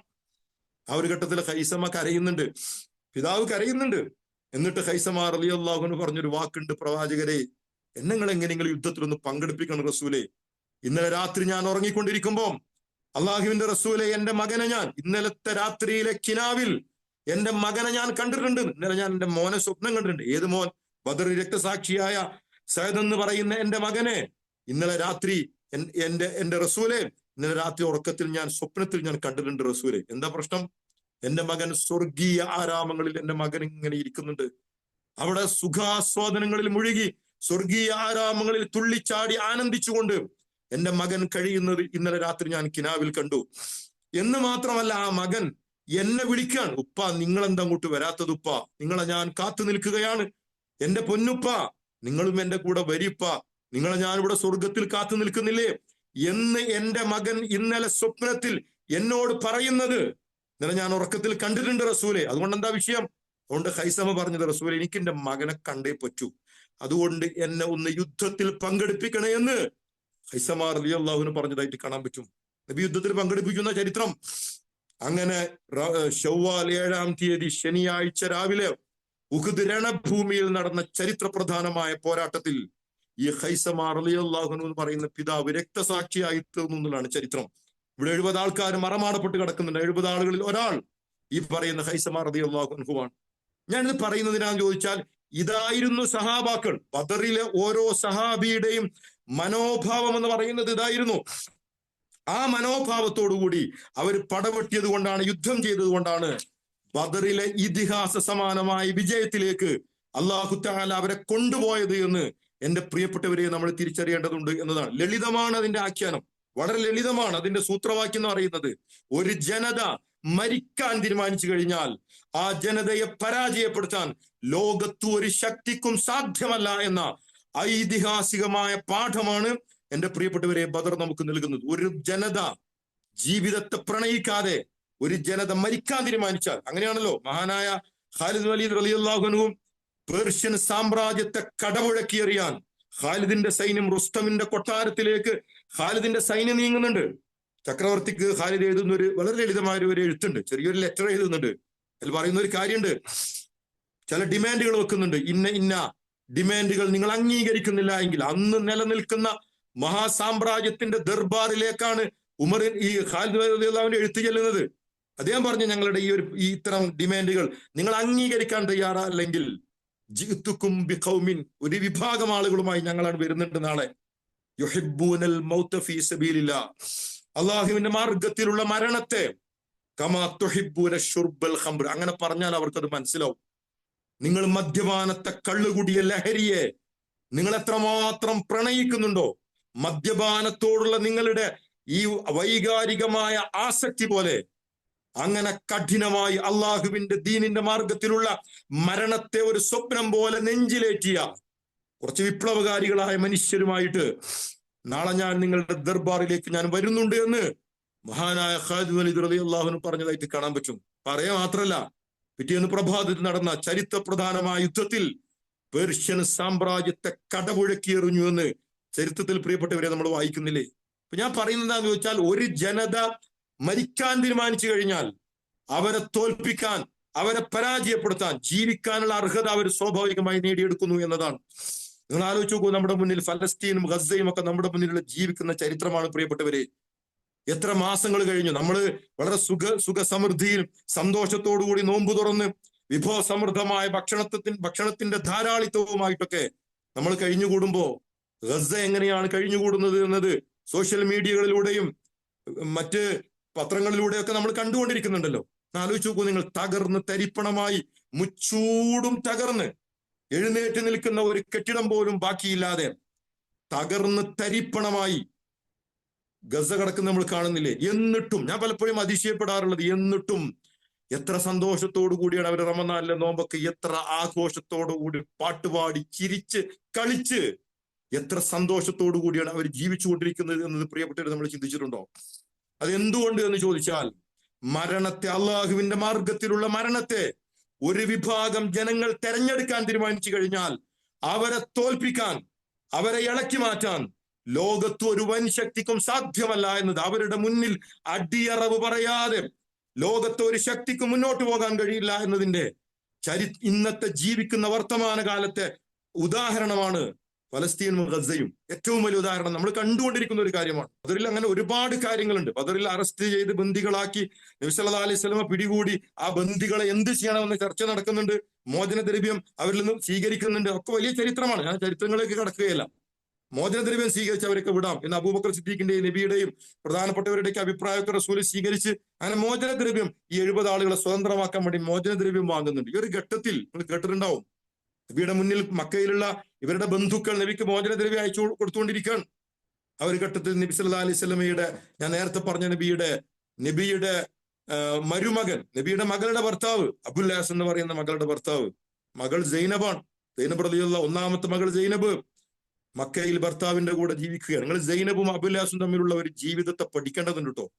സൈനബും അബുല്ലാസും ബദർ യുദ്ധം നടക്കുമ്പോഴേ സൈനബ് റളിയല്ലാഹു അൻഹ നബിയുടെ മകൾ അവിടെ മക്കയിലാണ്. ഈ മകളാണ് എന്താ പറയാ ഭർത്താവായ അബുല്ലാസിനെ ചമയിച്ചൊരുക്കി ബദറിലേക്ക് പറഞ്ഞയക്കുന്നത്. നിങ്ങൾ ആലോചിച്ചിട്ടുണ്ടോ? ഈ സൈനബിന്റെ കണ്ണിലൂടെ ബദറിനെ വായിക്കാൻ കഴിയുക എന്നത് മറ്റൊരു വലിയ സംഗതിയാണ്. ചരിത്രകാരന്മാർ വളരെ കൗതുകത്തോടു കൂടി പറയാറുണ്ട്, സൈനബ്, നബിയുടെ മകൾ സൈനബ്, സൈനബ് എന്തായിരിക്കും കൊതിച്ചിട്ടുണ്ടാവാം? ഉപ്പ ജയിക്കണം എന്നാണോ, ഭർത്താവ് ജയിക്കണം എന്നാണോ സൈനബ് ആഗ്രഹിച്ചിട്ടുണ്ടാവുക എന്ന അത്യന്തം കൗതുകകരമായ ഒരു ചോദ്യമുണ്ട്. ഈ സൈനബ് റളിയല്ലാഹു അൻഹ നബി സല്ലല്ലാഹു അലൈഹി വസല്ലമയുടെ അടുക്കലേക്ക് സ്വന്തം ഭർത്താവിനെ മോചിപ്പിക്കാൻ വേണ്ടിയിട്ട് മോചനദ്രവ്യം കൊടുത്തയക്കുന്നുണ്ട് മക്കയിൽ നിന്ന്. സ്വന്തം പിതാവിന്റെ അടുത്തേക്ക് സ്വന്തം ഭർത്താവിനെ മോചിപ്പിക്കാൻ വേണ്ടിയിട്ട് നബിയുടെ അടുത്തേക്ക് മോചനദ്രവ്യങ്ങളുമായി പറഞ്ഞയക്കുന്നുണ്ട് ഒരാളെ, സൈനബ് റളിയല്ലാഹു അൻഹ. അങ്ങനെ സൈനബിന്റെ ഈ ഭർത്താവിന് വേണ്ടി കൊടുത്തയച്ച മോചനദ്രവ്യങ്ങളുടെ ഈ ഒരു കിഴി അള്ളാഹുവിന്റെ റസൂലിന്റെ മുന്നിൽ ഇങ്ങനെ വന്ന് വെക്കുന്നുണ്ട്. റസൂലെ, നിങ്ങളുടെ മകൾ കൊടുത്തയച്ചതാണ്, അവരുടെ ഭർത്താവിനെ, നിങ്ങളുടെ മരുമകനെ മോചിപ്പിക്കാൻ വേണ്ടി മകൾ കൊടുത്തയച്ചതാണ്. അള്ളാഹുവിന്റെ റസൂൽ ആ കിഴി ഇത് നബി തുറക്കുന്നുണ്ട്. അങ്ങനെ തുറക്കുമ്പം അതിന് മോചനദ്രവ്യത്തിന്റെ ആ ഒരു നാണയത്തുട്ടുകളും സ്വർണ്ണാഭരണങ്ങളും ഒക്കെ അതിൽ നിറഞ്ഞു കിടക്കുന്നുണ്ട്. റസൂൽ അതിങ്ങനെ നോക്കുകയാണ്. ആ കൂട്ടത്തിൽ ഒരു മാല അള്ളാഹുവിന്റെ പ്രവാചകന്റെ കണ്ണ് നനയിപ്പിച്ചു എന്ന് ചരിത്രത്തിൽ നിങ്ങൾ കേട്ടിട്ടുണ്ടാവും. ആ മാല കണ്ടപ്പോ റസൂലിന്റെ ഹൃദയത്തിൽ ഓർമ്മയുടെ കൊടുങ്കാറ്റ് പ്രവാചകന്റെ ഹൃദയത്തിലേക്ക് കടന്നു വന്നു എന്നാണ്. ആ മാല കയ്യിലെടുത്തിട്ട് അള്ളാഹുവിന്റെ റസൂൽ തേങ്ങി തേങ്ങി പ്രവാചകൻ സല്ലല്ലാഹു അലൈഹി വസല്ലമ കരഞ്ഞുകൊണ്ടിരുന്നു. എന്തിനാ റസൂൽ നിങ്ങൾ കരയുന്നത്? റസൂൽ പറഞ്ഞൊരു കാര്യമുണ്ട്, എന്റെ ഭാര്യ ഖദീജയുടെ മാലയാണ്, ഖദീജയുടെ മാലയാണിത്. ഖദീജ എന്റെ മകൾക്ക് അബുൽ-ആസിന്റെയും സൈനബിന്റെയും കല്യാണം നടന്നൊരു ഘട്ടത്തില് എന്റെ മകൾക്ക് വിവാഹ സമ്മാനമായി എന്റെ ഖദീജ കൊടുത്ത മാലയാണല്ലോ ഇത്. ഖദീജയെ കുറിച്ചുള്ള ഓർമ്മകൾ പ്രവാചകന്റെ ഹൃദയത്തെ ആകെ തകർത്തു കളഞ്ഞു എന്നാണ്. റസൂല് ഖദീജയെ കുറിച്ചുള്ള ഓർമ്മകളിൽ വിതുമ്പി അള്ളാഹുവിന്റെ റസൂല് തേങ്ങി തേങ്ങി കരഞ്ഞുകൊണ്ടിരുന്നു എന്നാണ്. റസൂല് ചോദിച്ചു ചോദ്യമുണ്ട്, ഇത് ഈ മാല നിങ്ങൾ എനിക്ക് തരുമെന്ന് റസൂൽ അവരോട് സഹാബാക്കളോട് ചോദിക്കും. ഇത് ഞാൻ എടുക്കട്ടെ എന്ന് റസൂൽ സല്ലല്ലാഹു അലൈഹി വസല്ലം. സഹാബാക്കൾ പറഞ്ഞപ്പോൾ നിങ്ങൾ എടുത്തോളൂ, ഞങ്ങൾക്ക് വിരോധമൊന്നുമില്ല. അവരുടെ സമ്മതത്തോടെ പ്രവാചകൻ അത് എടുത്തിട്ട് റസൂൽ ഖദീജയുടെ ആ മാല അള്ളാഹുവിന്റെ റസൂൽ തന്റെ മകൾ സൈനബിന് റസൂൽ സല്ലല്ലാഹു അലൈഹി വസല്ലം മക്കയിലേക്ക് തിരിച്ചു കൊടുത്തു എന്ന് ചരിത്രത്തിൽ പ്രിയപ്പെട്ടവരെ നമ്മൾ വായിക്കുന്നുണ്ട്. ഈ കണ്ണീരിന്റെയും ഈ വൈകാരികതയുടെയും ഒക്കെ ഇടയിൽ നടന്ന ചരിത്ര പ്രസിദ്ധമായ യുദ്ധമാണ് എന്റെ പ്രിയപ്പെട്ടവരെ ബദർ യുദ്ധം എന്ന് പറയുന്നത്. ആ ബദറിൽ വിശ്വാസി സമൂഹത്തെ അള്ളാഹു തആല വലിയ രീതിയിൽ സഹായിച്ചു എന്നാണ്. സഹായിക്കാനുള്ള കാരണം അള്ളാഹുവിന്റെ ദീനല്ലാതെ വേറെ ഒന്നും അവരുടെ മുന്നിൽ പരിഗണനയിൽ ഉണ്ടായിരുന്നില്ല. ആ ദീന് വിജയിക്കാൻ വേണ്ടിയിട്ട് മരണത്തെ തെരഞ്ഞെടുക്കാൻ, രക്തസാക്ഷ്യത്തെ തെരഞ്ഞെടുക്കാൻ ഒരു ജനത തീരുമാനിച്ചപ്പോൾ ഖുർആൻ പറഞ്ഞതുപോലെ വല്ലാഹു യുഅയ്യിദു ബിനസ്രിഹി മൻ യശാ, അള്ളാഹു അവൻ തെരഞ്ഞെടുത്തവരെ, അവൻ ഉദ്ദേശിച്ചവരെ അള്ളാഹു തആല വിജയിപ്പിച്ചെടുക്കുകയുണ്ടായി. ഇന്ന ഫീ ദാലിക ലഇബ്റതൻ ലിഉലിൽ അബ്സാർ, ഉൾക്കാഴ്ചയുള്ളവർക്ക് ഇതിൽ വലിയ പാഠങ്ങളുണ്ട് എന്ന് പരിശുദ്ധ ഖുർആൻ. പ്രിയപ്പെട്ടവരെ, പുതിയ കാലത്ത് ഇസ്ലാമിക സമൂഹം ഒരുപാട് പ്രതിസന്ധികളിലൂടെയാണ്, അസ്തിത്വ ഭീഷണി അനുഭവിച്ചുകൊണ്ട്, നിലനിൽപ്പിന് തന്നെ ഭീഷണിയായിക്കൊണ്ട് ഇസ്ലാമിക സമൂഹം വലിയ പീഡനങ്ങൾക്ക് വിധേയമായിക്കൊണ്ട് ലോക ഇസ്ലാമിക സമൂഹം മുന്നോട്ട് പോയിക്കൊണ്ടിരിക്കുമ്പം ബദറിലെ 313ഓളം വരുന്ന ആളുകൾ, അവരുടെ കയ്യിൽ ഒരു വാള് മാത്രമേ അവരുടെ കയ്യിലുള്ളൂ, വേറെ ഒന്നുമില്ല. ആകെ 2 കുതിരകൾ ഉണ്ടായിരുന്നതെന്നാ. ശത്രുപക്ഷത്ത് 100 കുതിരകൾ ഉണ്ടായിരുന്നതാണ്. മുസ്ലിം പക്ഷത്ത് ആകെ 2 കുതിരകൾ. മുസ്ലിങ്ങളിൽ ആകെ 70 ഒട്ടകങ്ങൾ, ശത്രുപക്ഷത്ത് 700 ഒട്ടകങ്ങളാണ്.